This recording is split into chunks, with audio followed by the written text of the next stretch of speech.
since they burst onto the scene in 2009, competing as soloists on an Italian singing contest, Gianluca Ginobili, Piero Barone, and Ignazio Boschetto, Boschetto, aka Il Volo, have come together to entertain the world with their signature contemporary twist on classics. Tomorrow, they're performing at the beautiful Meridian Hall, but this morning, they're having breakfast with CP24. Buongiorno, boys. Buongiorno. We are happy to be back. It's good to have you here on the couch. We are back on tour, starting from Toronto. In the video, these are our clones. That's just not us. Right. No. We came back with a new project, which is a tribute to Maestro Ennio Morricone. We performed all the most famous soundtracks of the most famous movies where he wrote the most emotional soundtracks of all time. Gianluca, you know, it's been how many? 13 years now you guys have been making these these memories. Too long. But it's such a gift, right? I mean, it's a gift that you get to share amongst yourselves, but that you get to share with everyone else. That's a beautiful thing, right? We are trying to follow the steps of our idols like Luciano Pavarotti, Andrea Bocelli, and all the amazing singers that made the history of the Italian music of bel canto, and we try to bring this music also to the young generation. Now, Piero, tomorrow you're going to be performing songs, as Gianluca touched on, from the latest record, Il Volo Sings Morricone. Now, alongside maybe John Williams, composer, I can't think of anyone in the last half century that has done more to create the soundtrack of our lives, cinematically. Your love and respect for his music must be endless. Actually, we have to say thanks to him because he wrote the most beautiful Italian melodies. And tomorrow at the Meridian Hall, at 8 p.m. we'll be performing the melodies that the great composer Ennio Morricone wrote for everybody, but also cannot miss our classics like O Sole Mio, the melodies from the Italian bel canto, the Nessun Dorma, you know, and also the American standards. So we are ready to start this tour because now we'll be touring in Canada and United States for 2 months, and then we move to Australia. Ignazio, you know, this brings me to the question about performing. I'm ready. You know, look, COVID has hit this planet hard. It hit Italy very hard in the early stages especially. How gratifying is it and satisfying is it for you as not just a performer, but as a fan of music, to be able to share on a live stage in front of a crowd and also go see shows yourself? Yeah. I mean, let me say, music is our life. And of course, today is our work, but I mean, it's still a passion. And, you know, being forced 2 years at home doing nothing, just me, myself, and my sister, and my computers. I mean, was not easy. We can say, and we want to say that audience is our oxygen. And, you know, we couldn't wait this moment. I mean, to meet our fans, meet our audience, sing for the audience, and sing on the stage our songs, and I mean, now I feel better than 2 years and a half ago. Yeah. And of course, for everyone, it's been 2 years, 3 years, really also tough, for the audience. really difficult for the audience. So I mean, here we are. So stop thinking about 2 years and a half ago. That's right. And let's think today, tomorrow we start the tour. So we are happy about that. Music is your life. Music has also been medicine through this difficult time, hasn't it, Giancarlo? Sure, we try to live our life making music and also to try to give to the people our passion through our voices and convey emotions. And this is how we feel better. We feel good if we make the people feel better with our voices. Piero, has music ever let you down? No, actually, music, when we wake up in the morning, we can hear each other singing from the other room. So music, it's everything for us, and we have to say thanks to music for these 2 years because he started talking about 2 years ago, but in these 2 years music saved our lives because, you know, we've been working and discovering new music, and I think we have to say thanks to music because music made our life beautiful. Il Volo performing tomorrow night, 8 p.m., Meridian Hall. I just have one request of the three of you. With Italy not in the World Cup in Qatar, please cheer for Canada. Okay. We're there for the first time since 1986. Well, there are a lot of Italians here in Canada. Okay. Also, Is that a deal? We will. I could use your all the help. Italians here in Canada. It's a deal? Shake? It's a deal, sure. We will. Il Volo, ladies and gentlemen, thank you so much. Thank you. Thank See you you. tomorrow. See you tomorrow. Ciao. Hello?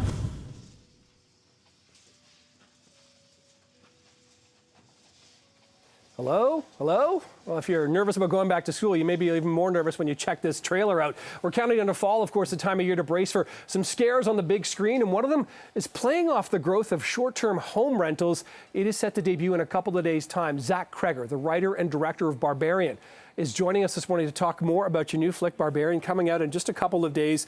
The anticipation and excitement must be pretty overwhelming. How are you feeling right now? I'm feeling good. I've shown it to enough audiences to feel pretty confident that it plays well. People like it. And yeah, I can't wait for it to hit the big screen. Talk about sort of the idea or the premise behind this movie, because it's a woman going for a job interview, but you talk about the red flags that women notice that perhaps you and I wouldn't pick up on in certain social situations. I had read this book that was kind of encouraging women to pay more attention to these red flags men can give off. And it was basically, the premise of the book was you ignore these little subtle warning signs at your peril. And as I was reading this book and thinking about this, I realized, like, as men, we don't have to think about that kind of thing at all, because we generally don't have to be on guard that half the population might view us with malintent. And so it was a big kind of revelation for me. So I didn't want to write a movie. I just want to sit down and think of one scenario where I could load as many of these weird little subtle red flags into one interaction as possible. So I thought of a woman checking into an Airbnb late at night.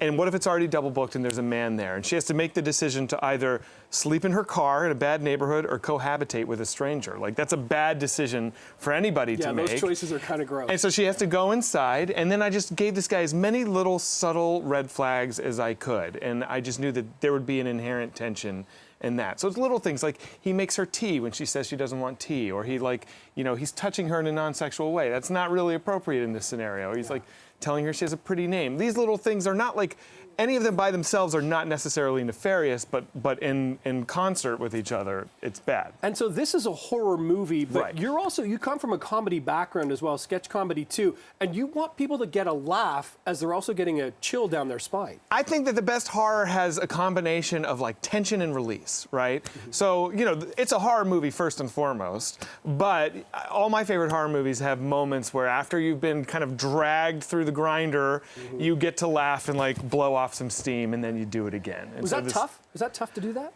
Yeah, I don't know. Not so much for me, because, you know, I feel like my comedy muscles have been kind of built up over a while, so that actually felt somewhat natural. So tell us a bit about the cast, because you've got a really great cast of characters, and the backgrounds they bring to this movie really must have helped you. I mean, first and foremost, I have Bill Skarsgård, who everyone will know. He played Pennywise in It. He's phenomenal. I have Georgina Campbell, who is just tremendously gifted. And then I have Justin Long, who's coming back to horror, who's been in some of my favorites, primarily Drag Me to Hell. I think that movie is way underrated. He did Jeepers Creepers. He's great. Justin Long, America's sweetheart. Soon, Canada's sweetheart. Soon Canada's sweetheart, Hey. right? Yeah, okay. So what do you hope that people are going to get from this movie, beyond sort of talking about the red flags and everything? Do you just hope that they just get scared and laugh? Like, what are you looking for? First and foremost, this is not a movie with an agenda. Okay. You know, I just want people to go in, have a blast, scream, laugh, go home, sleep.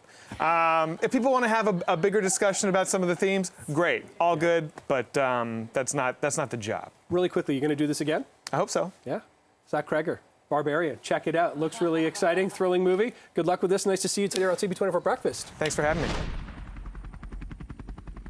Okay, well, this is also an exciting day because Apple has unveiled its iPhone 14. Might be exciting for some, not all. And the lineup along with the Apple Watch Series 8 yesterday. So for more on these new products, we're joined by Tech expert Mark Saltzman is going to break down if the new gear from Apple, Mark, is worth the price, worth the changes, etc. So what do you think? What did you make of the sort of unveiling of these new products from Apple yesterday? Yeah, good morning. So we'll get to the iPhone 14 Pro in a minute, and that's where I think things get really interesting. But for the regular or standard iPhone 14, it looks like, on the surface at the very least, very similar to the iPhone 13 family. It does have slightly improved screen, better cameras and battery. But what's really important, I think, is what's happening under the hood. Apple has added some extra safety features that I think the viewers will like. One is crash detection. So there are some additional sensors in the new iPhone, much like the Apple Watch, that will detect a car accident. It will immediately call emergency services, your emergency contacts, and share your location, which I think is really great. The other safety feature is satellite connectivity. In the event you're in an area where you have lousy cell phone reception or none at all, let's say Algonquin Park, you're stuck, you're trapped, you're lost, you can hold your phone up to the satellite and message someone for help. So I think that's where things get interesting. There's also the iPhone 14 Plus, which is a larger 6.7-inch phone, but largely unchanged for the most part for that device. Again, the iPhone 14 Pro is another story altogether. Wow. Okay. So there's the regular 14, and then there's the Plus, and then there's the Pro. In terms of price points, what are we looking at, Mark? Is this way more expensive than the 13? No, actually, it's a very similar pricing to last year. Thankfully, many thought with the supply chain challenges and inflation that the prices would increase. Apple kept them to the same, so about $1,099 to start, and it's more for the Pro, but we're talking better cameras. Here's a video, by the way, of the crash detection. But with the iPhone 14 Pro family, way better photography and videography options. There's an always-on display, which is super handy, and the notch, the much maligned notch at the top of the phone is now something called Dynamic Island. It's a very clever idea. It shifts and changes based on what you're accessing on the phone or what notifications you need to see. Very clever what they did. They actually turned a bit of a joke into something functional. That's that at the top of the screen there. Yeah, so the iPhone Pro family, which includes the Pro Max, the larger one, really impressive there. And then Apple Watch Series 8 also wowed everybody yesterday. There's also a new Plus version that is, or Ultra version rather, which is a more ruggedized and larger Apple Watch 8 for those who want extra durability and some extra connectivity and a few other bells and whistles, a strong titanium case, dual GPS, longer battery life. So this is something I think a lot of Torontonians are going to be excited about. You know, longer battery life, Mark, I think is really interesting because a lot of people, you know, that's been a thing. You know, if you use your phone a lot, if you live on your phone and you can't get it charged or you're not getting it charged regularly, that can be an issue. And of course, last week, I believe it was, in Brazil, they are taking Apple to court over not selling charger cables with the, or not providing the charger cables with the phones. Was that addressed at all yesterday, that idea that you have to buy, you know, so many of the accessories separately than just the hard device? Yeah, it was not brought up yesterday, and I'm not surprised. You know, when a tech titan like Apple takes the stage for their annual September unveiling of new devices, they other than some interviews before or after, they don't touch on any of these issues. It's similar in Europe where they are being forced to change the Lightning connector to a more standard USB-C connector. We'll see how that all nets out, and if any of these lawsuits or any other issues affect Canadians in the end. At the end of the day, look, the consumers, we don't want to keep spending money, but they say it's an environmental concern. Some say it's a little bit more than that. Yeah. So, you know, I mean, obviously, you know, that you're not going to get a cube in the box anymore, a charging cable, maybe not a cable at all anymore. We'll see. But going forward, at least you'll get the charging cable, but no charging cube. You'll have to provide your own. Okay, interesting stuff. Thanks for the breakdown and the recap. Mark Saltzman, tech expert. Thanks for joining us. Have a good day. Thanks, Mark. Live to images of the plane carrying King Charles III, along with Queen Consort Camilla. Let's also bring in CTV's Paul Workman, who is live in London right now. And the plane actually just landed after the 1-hour flight from Balmoral, Scotland. That's where the royals spent the night.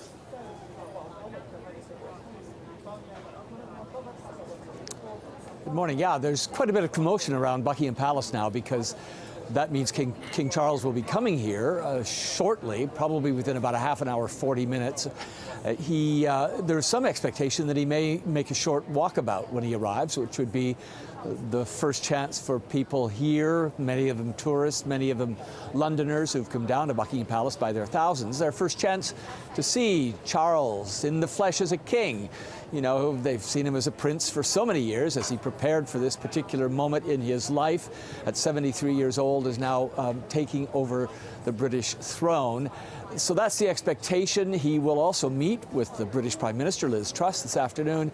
And then sometime in a number of hours, probably about 6 o'clock local, he will make a speech to the nation, probably pre-recorded, I suspect, leading tributes to his mother, the Queen, leading the country in mourning, which will take a period of 10 days or so until a funeral, a rather grand funeral at Westminster Abbey, as the nation, as this country says hello to their king and goodbye to their queen.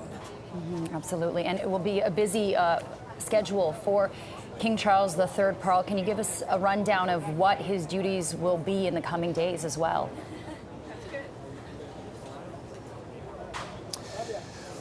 Well, certainly, I think leading the country in this period of mourning, leading the royal family, he will be there front and center. He now runs the firm, as we call it. He runs the family here. And I think his speech today will certainly be a warm tribute to his mother, as we heard yesterday in his first statement, his written statement. This is a man who's often in public called the Queen Mummy. So there's certainly affection, even though sometimes we think the royal family is distant from each other. But we must remember that this is his mother who has just died. And that's going to be his primary role. And everybody also is going to be watching for the language, what he talks about, what he says. He'll probably dedicate himself to the country and to service, as the Queen did in 1947, and then in 1952 when she took on the throne. And I think that's what people are going to be looking for, whether he gives any hints about what the future of the royal family will look like under King Charles III. And Paul, along those lines, we've just seen the door of the private plane open, and King Charles III and Queen Consort Camilla deplane. Can you tell us a little bit about this convoy and the special vehicles that are involved in this for the half-hour ride into town? Well, no more than I would think would be the normal kind of convoy that the Queen often traveled in, and Prince Charles, King Charles now, has also traveled in. So obviously, probably an armored vehicle, I don't know, a convoy, but you know, this marks a change. This marks a big change, because the convoy is now going to be carrying a king and bringing him to Buckingham Palace, which of course is the symbol of the royal family in this city. So it's an important moment just in terms of visuals, in terms of seeing King Charles as he makes his way into the city under new circumstances, absolutely new circumstances. 73 years old, acceding to the throne, and that will happen officially tomorrow when a council of members of Privy Council and the Lord Mayor of London will unconditionally affirm that he is now the new monarch.